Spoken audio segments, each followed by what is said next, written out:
You're watching The Advocate on Plus TV Africa. You've been talking about it, so let's focus on it. I'm talking about the ethnicity of crime. When the FBI released their list of Nigerian corporate fraud suspects, when our government followed it by releasing the names of Nigerian drug traffickers who were sentenced to death in Saudi Arabia, the first thing on my mind wasn't the ethnic makeup of the criminals, but a gasp of shock and despair. However, going through the two lists, it quickly became apparent that I was clearly in the minority for not noticing the ethnic configuration. On social media and other discussion platforms, the overriding tone of the debates were about ethnicity. All the fraudsters are Igbos, all the drug dealers are Yorubas, and all the Hausas are... Don't ask me. Anyway, sadly, in our moment of collective despondency and shame, at a time when our attention should be fully arrested by solutions and way forward, we just couldn't get past that old chestnut ethnicity. Of course, we can't deny the lists are more skewed in ethnicity, but I think the more pertinent question is why. So here it is. Fact is, crime groups tend to be ethnic-centric.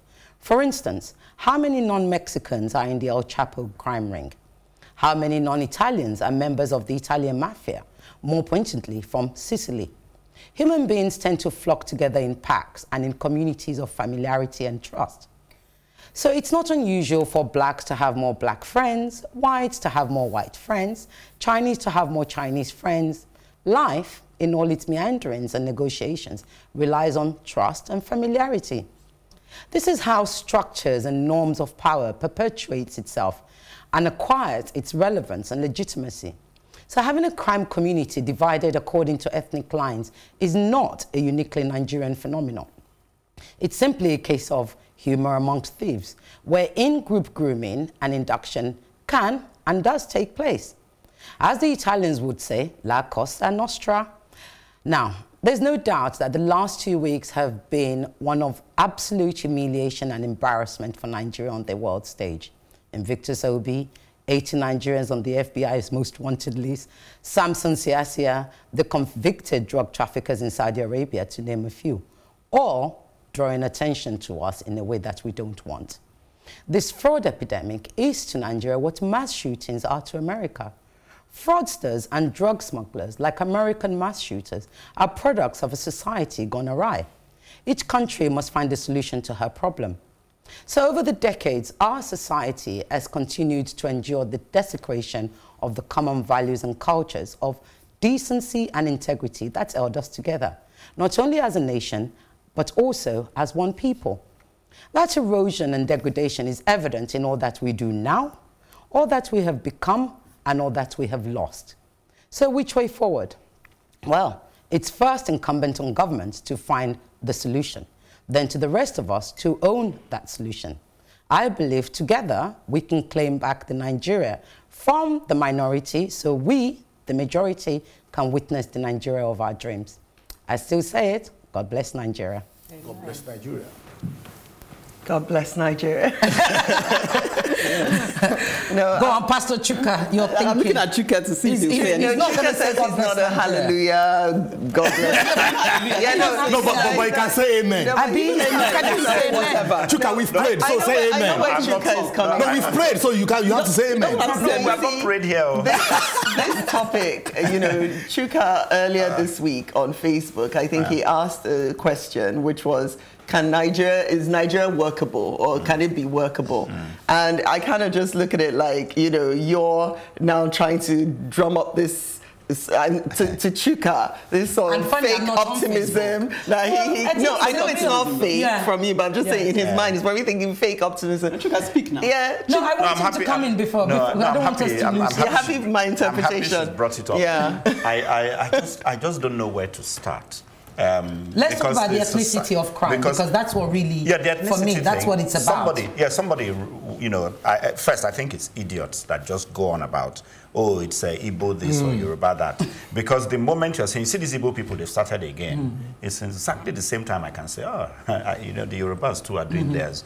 So somebody was saying, I told somebody, I said, look, and then they say we should stop talking about the ethnic whatever. And I said, no. And I've said it on this program before. We cannot stop if the 80 people are Igbos and they're in America and you want to find out the solution to that problem, go to the Igbo community to find out what's going on and why. You're so wrong. No, hang on, let me finish. And as I said on a Facebook post, why is it that the Saudi Arabian thing are all Yorubas? Because Yorubas are Muslims, not all Yorubas. What I mean, they've got Muslims in their midst, yes, right? That's what you mean. And so they would go to Saudi Arabia. And so whenever you have a bad person that's Yoruba, that's Muslim, and is looking for a crime to commit to make money, he's going to know that if I go to Mecca with drugs, I will get something. He will do it. Or you die. So, or, yeah, you know, exactly. or you die in the process. And you're more likely to die than make money. Yeah, they'll take the risk. They'll take the risk. Yeah. So, quite frankly, if you want to solve drug problems from Saudi Arabia, you don't go to Enugu to look for people. You won't find them there. Admit that they are Yorubas and go and look for them where they should be found. The terrorists who are doing the cattle thing, the Fulanis and the foreigners, foreign Fulanis, because there's so much to it. You don't go looking for the answer in Benin. But let me come in a bit. Yeah. Go ahead. I mean, I want to agree with the fact that, first of all, agree with Chuka, then agree with IRETI. I agree with Chuka in the sense that she and I have pointed out that you have to call a spade a spade. And for the benefit, and I agree with that. But there's a reason to that. You're not calling it a spade because part of why I agree with you as well is that most times the kind of discussions we see on social media is, oh, it's not my people. Yeah. And then, or if you then say it's Igbo, they become defensive. So rather than looking for a solution or trying to understand why a certain thing is happening in a certain way, you go into a defense mode. Well, we're not as bad as one girl said something crazy on Facebook about dating Igbo boys. I'm like, how crazy, rather than Yoruba demons. I'm like, give us a break. How productive. And some people actually believe those kind Even of that things. demons thing. It's a joke. They believe those kind of things. But I think it just stops us from thinking productively. Yeah. But I like how you then drew the connection to, of course, mafia from Sicily. Yeah. You know, That's even Chinese have their own crime gangs. The triads. That's what I was thinking about. That's so it's so commonplace. It's familiarity. Honor among peace, like you said. Yes. Crime is colorless. It doesn't have tribe. I agree. Only criminals do. Yes. Do you understand? So you can say this criminal is from here. But that particular crime does not have location. It happens anywhere. Yeah. But you say, I think, you say, I'm an American. You don't say, I'm a Marylander. So in Nigeria, the reverse is the case. You are first an Ekiti man before you say you are a Yoruba man, before you now say you are a Nigerian. Well, you see, that's where the madness comes. That's what I'm saying. That's why we need to change all that. Thank you. So you don't see yourself. You don't see yourself as a Nigerian first. Well, I do. Before you out of how many people? No. So you don't see yourself as a Nigerian first before you say, okay, I'm from Benin. So if you just say I'm a nation, you even that locality, you first identify with that before you come, okay, I'm from the Southwest. Then I said sometimes, I said, do we really need these 6 geopolitical zones? Can't we change it to geo-economic zones? Okay. Because it's actually dividing us the South people, the Southwest people. But you know, if we had more to pull us together, the minute like we score touchdowns, people will remember that the Nigerians, and that's what I was going to say. Their victories will come under the Nigerian identity more. I mean, because it's a good news. Yes. Because it's a good news. So the way to unite people is around positive things. Yeah. I have a response for Gbenga, but I want Uche to come in first. No, I mean, I was just, as we're talking, I was just thinking of what is the solution. And, you know, and because we can go on and on, we all know why we all feel this way. Again, it's because there is no oneness, you know. I think, IRETI, definitely, you know, getting to know you and everything. You've actually taught me, because I remember when I saw that list, I did notice there were Igbos, but I didn't want to talk about it because I thought, oh gosh, this is just taking away from really what it is, and it's just reinforcing in other people's minds what they want to believe and all of that. You know, so I didn't want to draw attention to it. So I really admire the fact that you never ever sort of look at it like that. You always go with, oh, that's my brother, that's my sister. I don't even know that I'm that, you know, I have that. We have a mutual friend. I said, look, your cousin's on deck. Brother, go and get him out. You know, he's the only half Yoruba and half Igbo on that seat. It must be your relation. No? She said, you're mad. We need to create that oneness. We really need to start seeing ourselves. How are we going to do that? That is the question. One of the solutions I was thinking, when you start seeing it as a Nigerian problem, is to say, look, these young people who are going abroad and defrauding the system, it takes a lot of intelligence to defraud the system. Thank you. Is it not that we're not engaging them productively here? So then we all own them. It's like you say, they become our children or our brother and our sister, and we start thinking, why is this person going astray? So But I think my solution, before your response, my solution is this. Can I say this on air now? Okay. Truth be told, for you to get, okay, there was a proposal we submitted some time ago to one of the federal parastatals. Can we get these Yahoo boys out, train them on Forex and other things? Legitimate business. Yes, legitimate business. I can't tell you the response on air. Trust me. So I began to ask. Why can't you tell us? I began to ask. He's written a letter to Victor. So I began to ask that, does it mean, or is it that these people in authority or some people in authority are feeding from this kind of a thing? Okay. Or because the truth of the matter is some of them have been caught before abroad who actually laundered money for some politicians. Okay. Benga, my darling, you said what? Boyfriend, we can talk about that. But honestly, before we run out of time, I'll answer your question, and I think I'll answer your question with the solution. And also Papi's question, because Papi, you and I, and this, you not saying God bless Nigeria problem. we have to talk after. You have to face the wall after the show. You understand? After we work. You mentioned about this geopolitical, the lines, and I don't care whether you describe yourself first as an Ishan, because first of all, you came out of an Ishan womb, and etc. So I don't mind that. It doesn't matter. That really doesn't matter to me. What we've lost, people always think, oh, Nigeria doesn't work, like you wrote on your Facebook, according to Nigeria doesn't work. Is there really a Nigeria?